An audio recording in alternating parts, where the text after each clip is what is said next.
Hi, I'm Allie Hamilton, and I'm so happy to welcome you to the Come As You Are podcast. Every week, we'll be talking about some aspect of healing, usually around childhood wounds and complicated familial relationships. The topics will always coincide with my personal essay of the week, and this will be a place where we can take a deep dive together. I'm so thrilled you've joined me and delighted for you to always come as you are. Hi there. Hi there.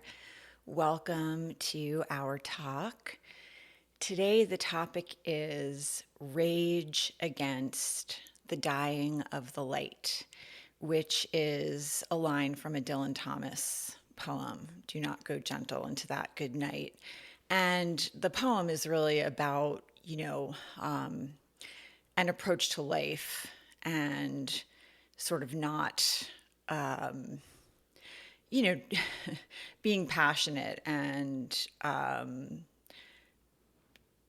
really trying to approach life with everything you've got.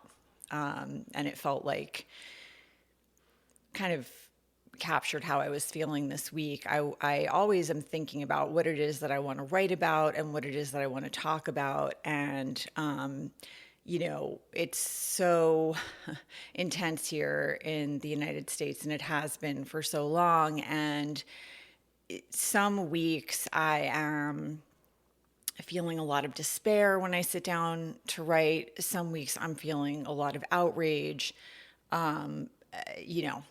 Some weeks I'm feeling both of those things. And this past week, grief or, shock or concern, all of those things. And this week I was just feeling like I just think so many people are tapped out here. Like the nervous system is just really, we're just maxed out, tapped out. And I'm aware of that. I can feel that when I'm walking around in the world, when I'm talking to people. And whenever I'm writing or I'm thinking about the podcast or I'm thinking about teaching, if I'm going to teach a yoga class, I'm always trying to think about what might be helpful. I do think that it's very important to call things out and to, that's a big part of, for me, in my own personal healing, a big part of what has been helpful for me is just being able to say the true things out loud. To discernment is a big part of the yoga practice, vidya, clear seeing. And certainly for me, that's been a big part of what has helped. I think that for most of us, we are taught culturally to be seeking and pursuing happiness. And the ways that we're taught to do that have to do with external, like grabbing those brass rings, going to good schools, doing well, like graduating from good schools, looking right, having a big house, driving like all that stuff, all the messaging that we're getting from the environment all the time. And at a certain point I tried all that. I did all that. I grew up in that environment. That's the waters that we're swimming in. And so I did all those things. I went to the good schools and I graduated and I starved myself. I tried to make everything look right from the outside. I thought maybe if I find the right person, I did all that stuff and none of it was really working. And eventually I realized that's not it. That's not the formula. And that it isn't so much, happiness is fleeting, just like sadness, it comes and goes, just like anxiety comes and goes, just like any feeling that we're going to experience as human beings, it's going to come and go. And I think what most of us, if you really want to have an experience, a human experience here that is going to feel the best, right? It's ease that you're looking for. It's ease and some kind of inner peace and some feeling that your life has meaning, and that you in particular have purpose, and that you are maybe helping in some way. Those are the things that I started to understand. Wait a second. The formula that we're being taught is flawed deeply. The foundation of the formula is not real. So I started to pursue, like, what is real? What is the truth as I see it? And to me, and how do I kind of like wipe the lenses clean here and just look honestly at what I am seeing in the environment? And the more I was able to do that, to see clearly and to name things, the better I felt. Even if the things that I was seeing and naming broke my heart, that still felt better than scrambling and trying to continue to like grab brass rings. It still felt better for me to be able to just say, whatever it might be, I'm in pain right now, or I feel lonely, or I feel scared, or I feel uncertain, or whatever it is, just to be able to say that and know that and be with those feelings felt better to me than striving to be somewhere that I wasn't, to make myself feel something or to try to feel something that I wasn't feeling. And the more that I was able to just do that, the better I felt. So it's kind of like maybe the opposite of what we're taught it's going to be. I think that we are sort of taught in our culture to run from the uncomfortable feelings or numb them out or, distract ourselves. And I've worked with so many people over the years and talked to so many people who seem to think, if I acknowledge this deep pain that I'm feeling, it's going to overtake me. I'm not going to be able to recover. I'm going to start crying and I'm never going to be able to stop. It's actually the reverse. It's like the more you avoid whatever pain you have, the more it overtakes your life. It's that whole, like, what we resist persists. So these things were on my mind this week because I feel like there are so many people who are kind of like tapped out right now. Nervous system is overwhelmed.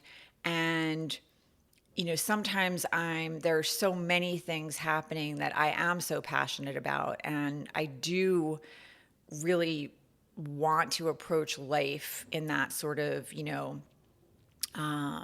do not go gently, like to really speak up if something feels unjust or unkind or not okay. It feels so much better for me to say, like, hey, this is not how we do here. This is not it. This is not how we treat people. This is not how we treat the planet. This is not going to lead anywhere good for anyone. I always feel better when I'm able to just say those things and know those things in my heart. And it is really that whole gaslighting, crazy making thing here where you're seeing things happen and then people are telling you what you're seeing is not what you're seeing, or what you're seeing is actually good, or whatever. It's like, it's exhausting. And if you grew up in that kind of environment where you were labeled maybe as sensitive or dramatic or overly sensitive, or if you were told, that your feelings were not valid, or if there was just no room for your feelings, if things would happen. I grew up, as I've written about and spoken about a lot, in an alcoholic household at my mom's and a lot of secret keeping at my dad's. Both households really. And when you are in that kind of environment and things are happening, and then the expectation is that you're going to wake up and act like everything's normal, that is very difficult, because you're having these absolutely valid, legitimate, understandable feelings, but the expectation is like, you're supposed to just get up and get dressed and go to school and get those straight A's or whatever it is. It's, there's a disconnect between what you're experiencing and what's being expected of you. And when you're a kid in that environment, it's really hard. You feel like it must be me, because all the grown-ups in the environment seem to expect that I should be able to be okay, even though whatever happened last night, my mother came home like in a violent rage and took it out on me. Like I'm still somehow supposed to be able to get up in the morning and pack my lunch and go to school with a smile on my face. And if I can't do that or I'm struggling to do that, it must be my failing somehow. Or, some guy grabbed me in a stairwell and I'm having a nervous system response at 13 on my way to ballet. I managed to somehow get away, but nobody comes. My mother doesn't come to get me. Like, I'm supposed to somehow stay and take dance class right now. Or, when I get home, I'm just going to deal with the feelings of that on my own. No one's going to help me with that. And so I felt very much this week like what I didn't want to do, because sometimes I can sort of look at what's happening in our government and connect it to something in my own life or in my own past on a relationship level. And I'm always fascinated by like the microcosm and the macrocosm, because it's all it is. When you talk about a society, you're just talking about people. And when you talk about like, what government officials are doing, those are just people. And sometimes you see an interaction that is devastating or, like awful in some way. And you can, if you're having a nervous system response, it's because it's reminding you of something that you've been through. So I'm always trying to bring it back to the microcosm, to the personal, to the individual, because I think people can get a hold of that pretty easily. I think most of us understand on a gut level when it comes to how we behave in our own lives, what's right and what's not right, and how we ought to be treating people and what's okay and what's not okay. And it gets a little bit, people are able to, when it becomes more conceptual, or when they can sort of put a whole segment of people outside of their circle of compassion, which has happened in our society in multiple, like in so mmany different areas, right? So many different groups of people have decided, I don't care about those people. I don't care about those people or those people. All those people, the only people who are inside my circle of compassion are people who feel the same way I do. That's always terrifying, because the minute you kind of have someone outside the circle, you're not thinking of them the way that you would think of a friend, or a neighbor or someone you actually know. And so I'm always trying to bring it back to that. So I sat down to write this week, and I was thinking about what can I say that might be helpful and without overwhelming people's already overwhelmed nervous systems, or without necessarily talking about 8 different horrible things that are happening. And there are a lot of things, and I just do want to really encourage you, if you have been feeling overwhelmed, and if you have just been feeling like I'm just struggling to kind of like get through the day, I understand. I really want to encourage you to just please, if you're here in the States, there are 10 provisions in the quote unquote big beautiful bill. Just Google that. What are the 10 sneaky provisions, going into this bill? Because that will tell you what you need to know about what's happening. And it really is such an important week to call your senators and your representatives. And 5calls.org, you can use that website or that app. There are scripts there. It'll give you the phone numbers of the people in your state to call. And I just can't encourage you enough to do that, because there are things that are being slipped into this bill that are so concerning. I barely know what to say. I know there's so many distractions and so many things going on this week. And believe me, I saw yesterday all of the tweeting and that whole breakdown, which anyone could have seen coming. But, to really try to stay on track here and pay attention to the things that matter, and that, not that that does not matter, because it does, but, just to really understand that the thing to stay focused on this week is this bill, and to try to fight hard against it, because people will die.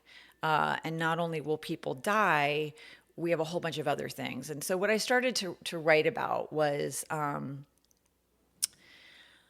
I write in Google Drive. Like, I use Google Drive, and then I open a new doc when I'm going to write an essay, but I'm also writing my book in Google Drive. I've been using Google Drive for a long time. You can save your documents in Word, which is what most writers, like if you go to send something to your agent they're going to want it in Word. So I like Google Drive because they're just a lot of it. I find it easy. It's intuitive for me. I like it. Well, I'm starting to not like it, because what happened about, I want to say a month ago, it could be 2 months ago. I don't know. I can't keep track of that kind of timing at this moment. But I signed on one day, and there was this pop-up message about some AI thing, and it was going to start organizing your files, and it's like, I don't want any of that. So I am someone,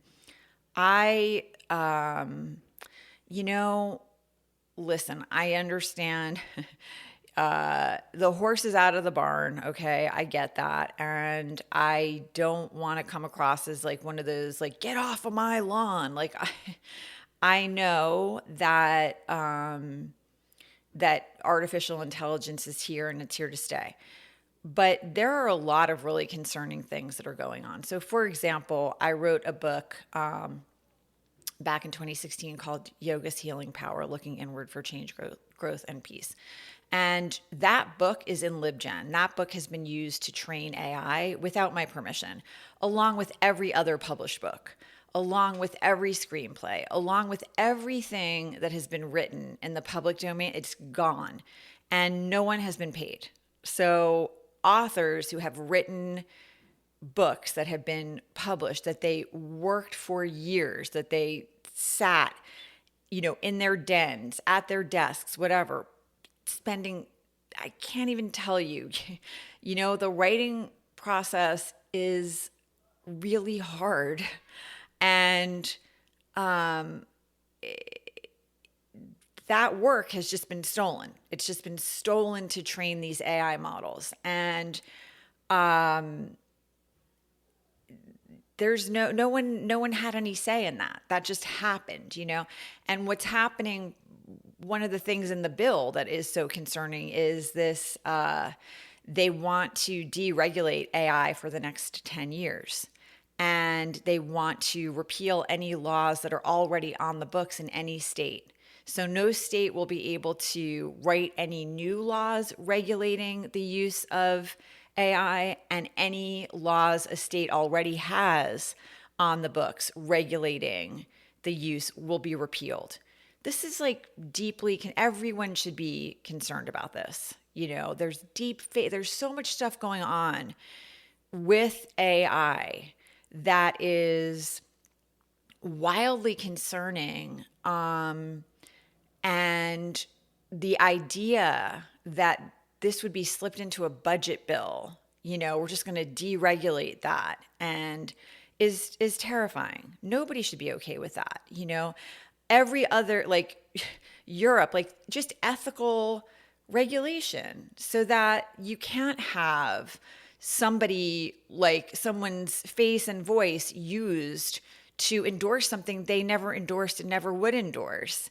I mean, we already have a giant misinformation and disinformation situation going on here in this country. And if we deregulate AI, forget about it. Forget about it. It's like, I don't even know what we're going to be looking at in 10 years. So that's one thing that you could definitely be calling, but there's so many things. But I don't want to get off track, because I talked about that a lot last week. What happened is I sat down to write, and I opened up Google Drive, and I opened up a new document, and I got a pop-up that said, and it's the AI, like, it's like a writing tool, but it's also like something to organize your files. It's called Gemini. And I got a pop-up message that said, you're going to lose your access to Gemini, like if you don't, whatever, click. And I was like clicking the opt out now button because I don't want it. I don't want it. I didn't ask for it. They imposed this trial on me. I don't want it. And what happens now when I go to write is I'll open a new document, and I'll click into the document, and I'll start writing. And if I pause for a moment to gather my thoughts, think about, what it is that I want to say or how I want to say it, or if I'm searching for a word that's like the exact right word, if I pause, if I hover my fingertips over the keyboard, which is a very normal, typical thing to be doing as you write, a message will pop up that says, help me write. And then there's I think it's like the plus sign and a W. And I suppose if I hit the plus sign and the W, then this AI robot in the machine would start making suggestions or something. I don't know, because I've never hit those buttons because I don't want help.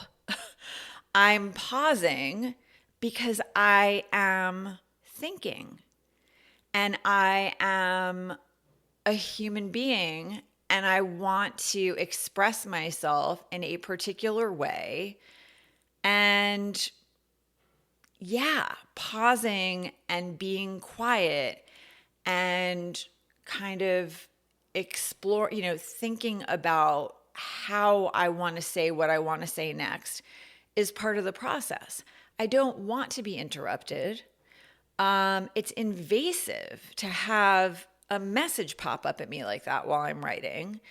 And I turn my phone off when I write, and I flip it over. I don't want distractions. It's no different than someone sitting next to me while I'm writing, and the minute my fingertips stop moving, that person's like, do you want some input? Do you need some help? Do you want me to tell you what no, I want you to be quiet and go away. Writing is it's a one person undertaking, and if I wanted help, I'd ask for it or I'd opt in. But the fact that I'm being forced to have I can't opt out. There is no way to opt out, is really upsetting. And kids use Google Drive, right? A lot of kids are using it. So imagine I have a lifetime of writing, and I can ignore these messages. At the moment, I am at the end of this draft of my memoir that I've been working on for the last couple of years. So I don't want to switch platforms right now. I don't want to switch to Word at the moment, because the thought of taking this giant project and moving it somewhere else where there are going to be different, bells and whistles. I don't want to do that to myself right now.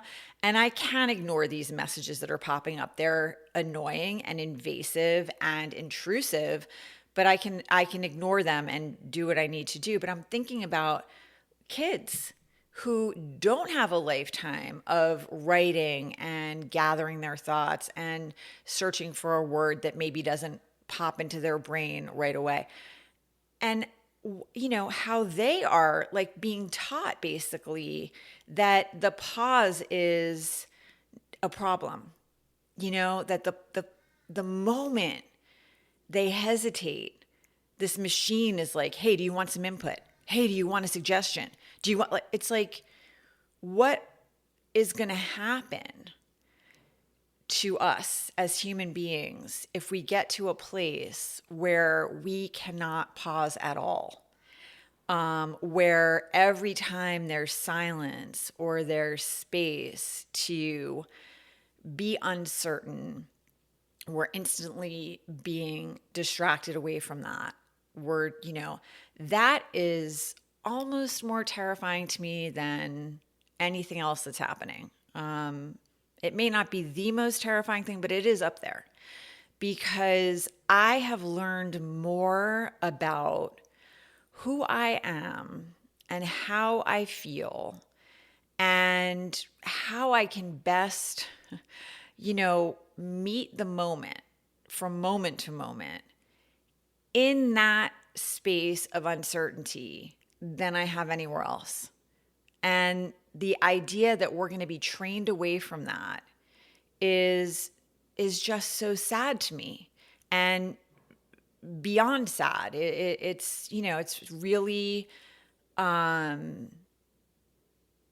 it's enraging, and it's heartbreaking, and it's devastating. It's all the things. And so I'm there writing, and like this is what I started writing about because I was thinking about the intrinsic quality of life, and it's uncertainty. That's what it is, right? We don't know what's going to happen next. We don't know what happens after this. There are people who, want to think that they know, or like hold on very tightly to the idea that they know, but we don't know. And if, getting to a place where we're already in an environment because of our phones and our devices and stuff, where attention spans have already decreased so much. People are they're addicted to their devices. They're constantly looking at the next shiny thing. And if we get to this place where even when you have classically, there's been a pause, or there's been a silence, or there's been a space to feel some feelings, if we're going to get rid of that too, there goes humanity, right? There goes the stuff, the space where people write lines like rage against the dying of the light, And I started to think about what's going to happen next. Like, if we deregulate this stuff, like, are we going to get to a place where, if we're already experiencing here as we're writing, hey, do you want a suggestion? Do you want this? Do you want that? Are we going to get to a place where you can implant AI so that it's like, because it doesn't feel that far away to me anymore. If we've already got this stuff happening in our devices and in our machines, right?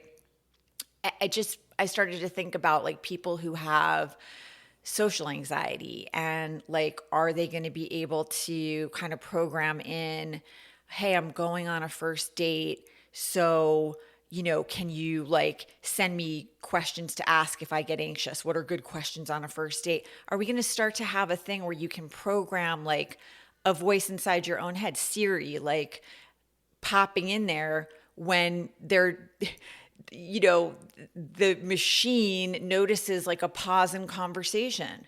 Ask her about a time where she felt scared but did it anyway. Ask him like, I don't know, like where he wants to travel. Like, is that what's going to happen? Are we going to get to a place where people have programmed away all of their uncertainty, and then the voice inside their head is going to be programmed so that they can't even recognize the difference between the artificial intelligence voice that's in their head and their own inner voice? Is that what's going to be in 10 years? Because that'll be the end of humanity. Then you'll just basically have like robots talking to each other. I already know people who use Chat GPT instead of a therapist. I already know people who are putting in like, hey, how do I deal with my teenagers going through a tough time? What do I do? How do I, like, my mother-in-law sent me this text and it really upset me. How do I respond? And, it's like we are giving over all of our human, all that pain to machines. And I don't know when we got to this place where we are so intolerant of not knowing, of feeling uncertain, of feeling unsure, of feeling vulnerable, that we just want a machine to tell us what to do, how to feel, what to say, what to write. But if that's where we're heading, we're in so much trouble. We're in so much trouble because like the best stuff in life has come out of human beings. And when I say the best stuff in life, I mean, I'm talking about connection, certainly. Like if you think about conversations you've had with people, whether it's your best friend or your child or your parent or, it's always those really vulnerable conversations, right? Where somebody's just telling you genuinely with no armor, like, hey, this is really true for me, or this is really, this is how things are for me, or here's some grief that I carry with me, or here's some fear that I have about who I am or what I have to offer or my worth or my value. Like, when people really open up, that is when closeness happens, when you really see someone and there's actual genuine trust and intimacy, and you can't fabricate that stuff. A machine is not going to give that to you because a machine does not have a soul. A machine does not bleed. A machine does not cry itself to sleep at night. And I mean, I am all for, if you want to develop AI to help me like do my taxes at the end of the year, terrific. If you want to develop AI to help me like enter my expenses into like, QuickBooks every week, great. If you want to develop AI so my refrigerator can sense what I'm out of and spit out a grocery list for me, terrific. Stay away from art.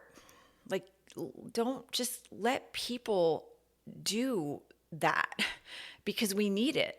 We need people to struggle and feel loneliness and feel fear and feel grief and feel uncertainty. That is where art comes from, and that is where connection comes from, and that is where, like the gold in being a human being, having a human experience, that's what it's coming from. And if you cannot tolerate a little silence and pause and the ability to not know exactly how you feel for a minute, or even to not be okay, to be feeling a lot of pain, we're going to be in so much trouble. It's, people who can't tolerate discomfort are the people who end up dealing with all kinds of addictions, whether we're talking about drugs or alcohol or addiction to the phone or addiction to shopping or addiction to, sex, like whatever it is, just anything to get them away from like the difficult feelings. And I've been there, okay? I understand. I mean, I came out of an alcoholic household, and when I was in my early 20s, it was so painful. It was so painful to be in my own skin sometimes. Like, I understand the desire to run from those feelings. That's partly what started my whole kind of like healing trajectory. And you're never done. That's the thing. I've been doing this kind of work for like 30 plus years now. You're never done. And I think I am at ease in my own skin, but it took a lot of, it really required the ability to sit in discomfort to get here. If I had not been able to tolerate my own discomfort, my own grief, my own fear, my own anxiety, my own rage, my own, feelings of being broken. Like if I hadn't been able to tolerate that stuff, I would not have been able to understand myself. I wouldn't have been able to get busy, like, working through a lot of that so that I could find ease And so what we're going to create is a bunch of people who never have it, never find it, never find that ease inside themselves. And that's devastating.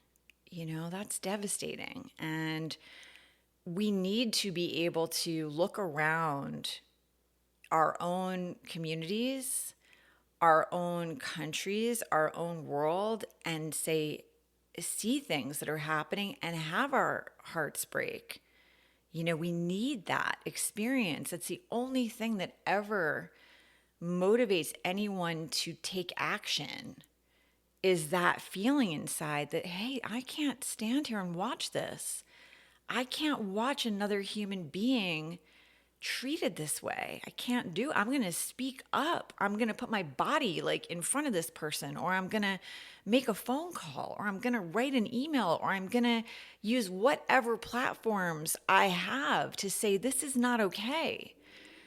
If you can't feel that stuff because you have been trained away from like even having a moment to feel really anything, forget it.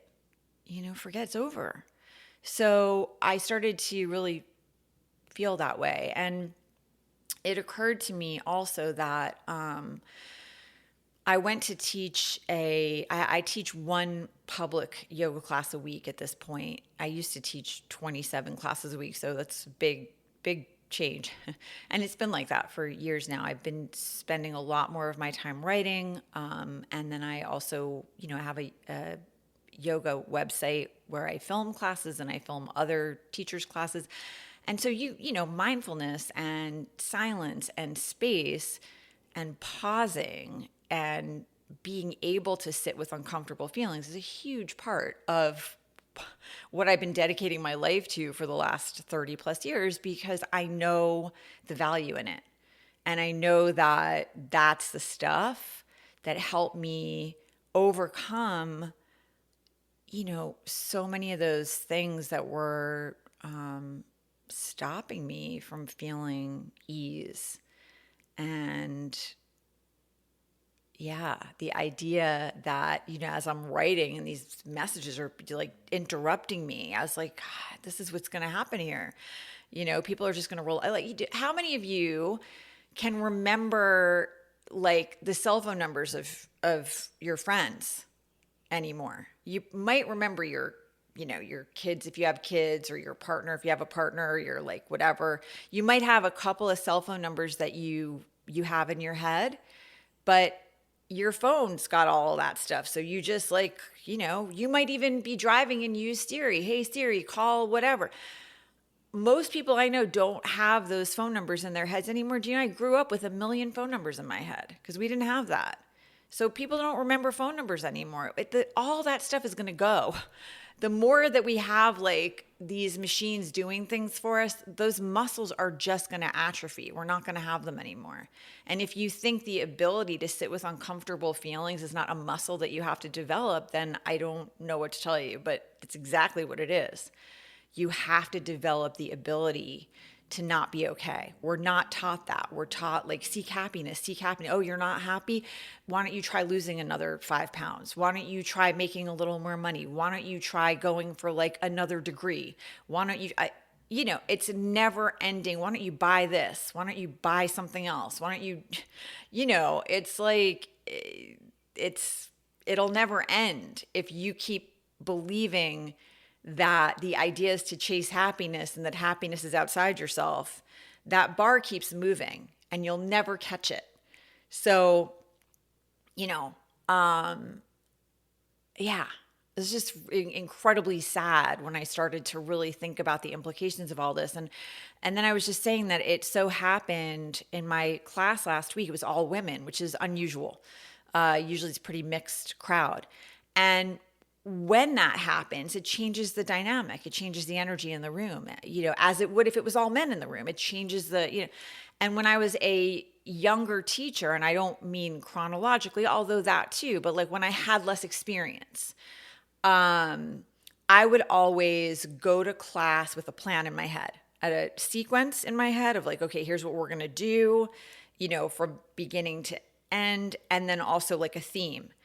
And if I got to the room and the sequence and the theme, didn't really match the energy in the room, it just didn't, I couldn't, that was just going to be too bad.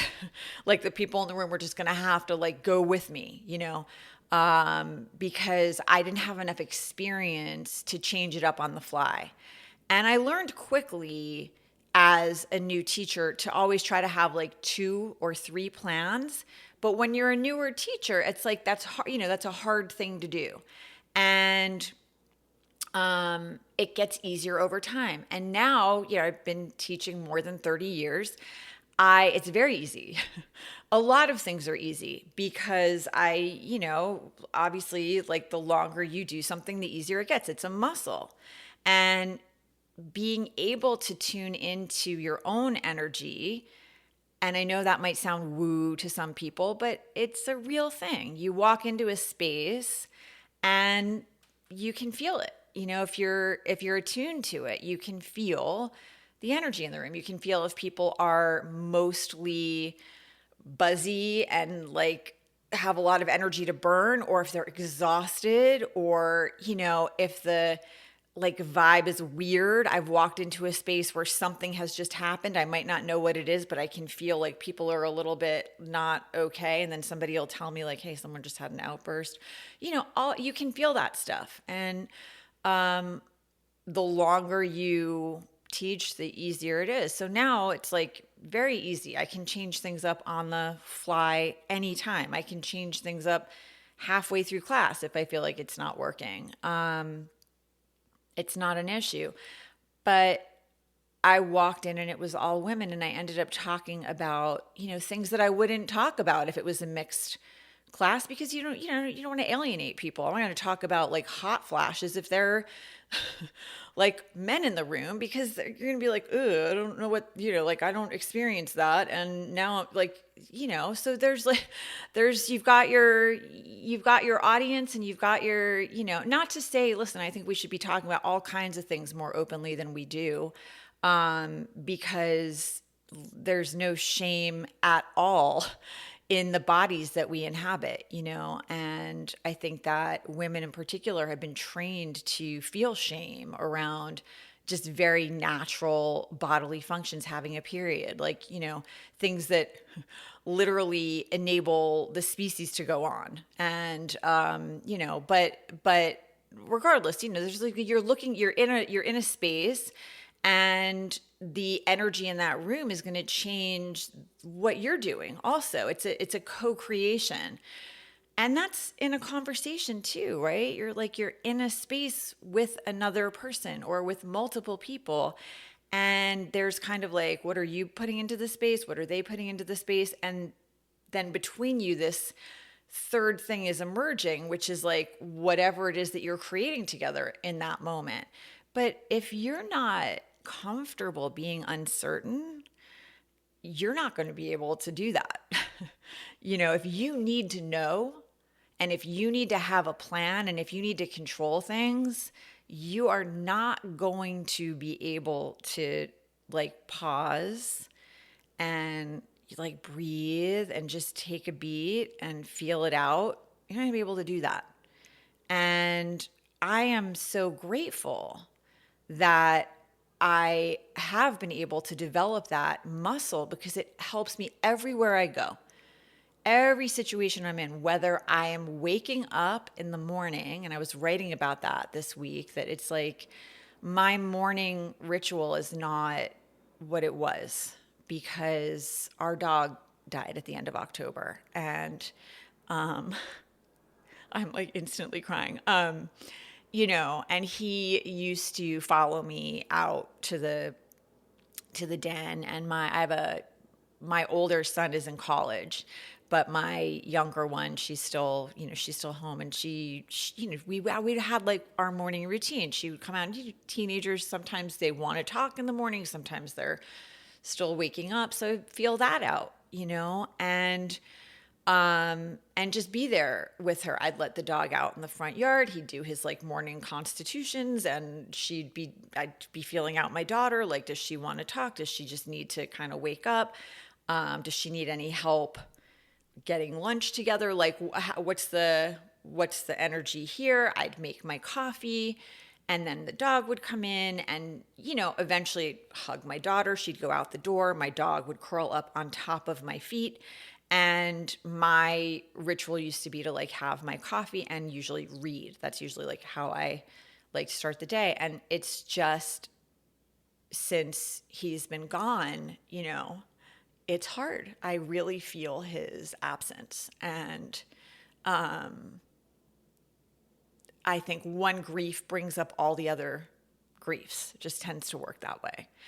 And I've had a lot of losses in the last few years, both parents. And so it's been a lot of grief. And I feel that kind of like river of grief running under things, running through things. And some mornings it's running through me, and I have learned that I have to be with that on those mornings. I have to allow that, and the grief of what's happening in this country. I have to let myself have those feelings, like let them flow through me.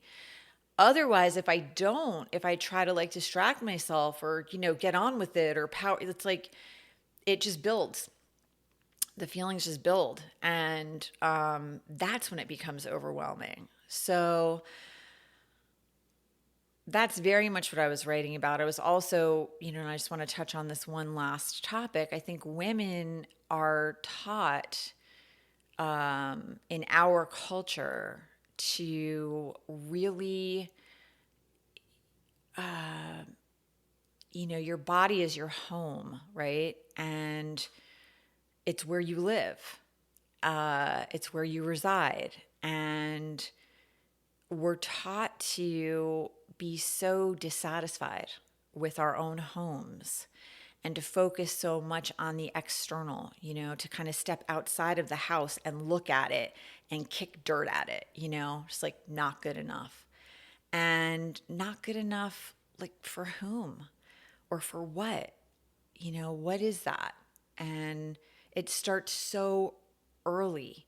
And I remember being out when my kids were little. I take them out to eat sometimes, and I have a son and a daughter. And this was going back to when my kids were like so little, 2, 3, 4, 5.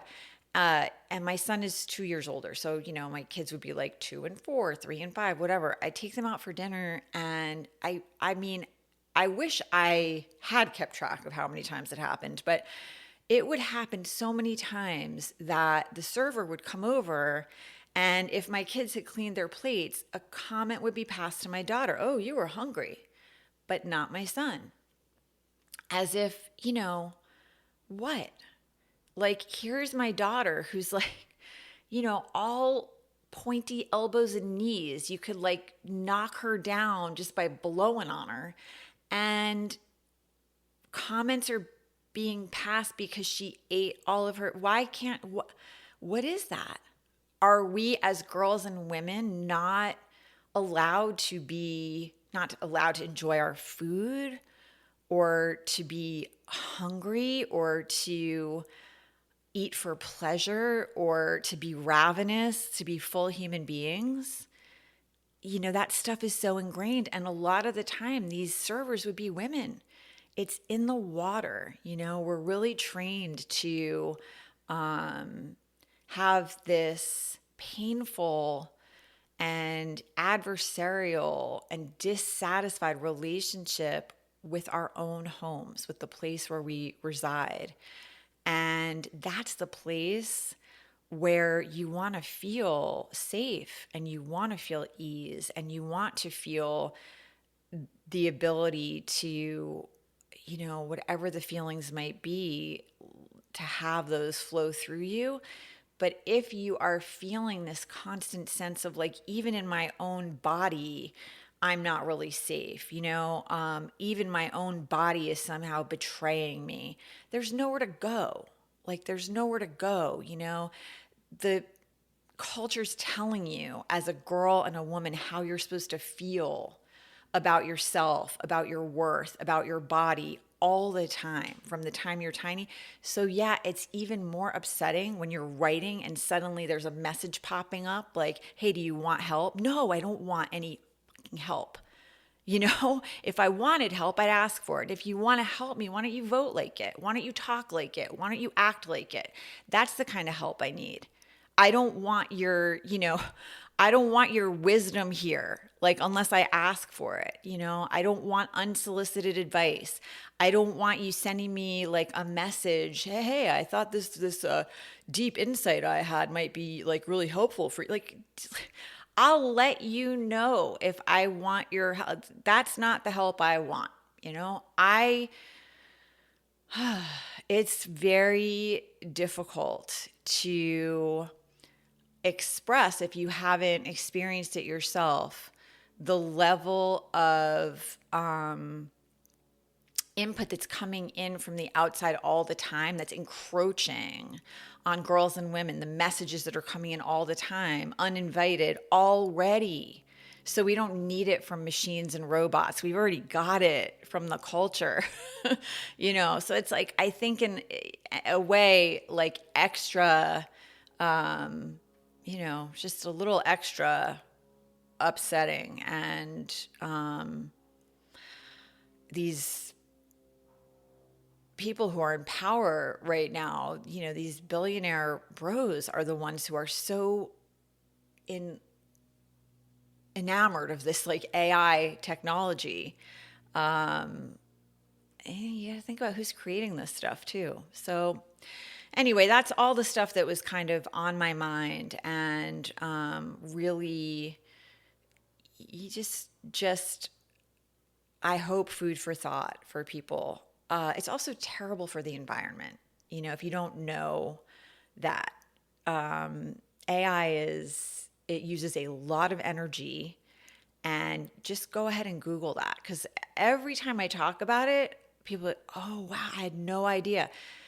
Go ahead and Google that, so it is terrible for the environment, and it is terrible for our brains.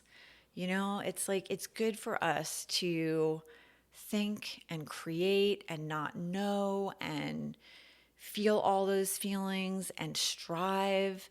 And one of the most fun things for me also when I'm writing is to break rules, is to know what the rules are, whether it's like something.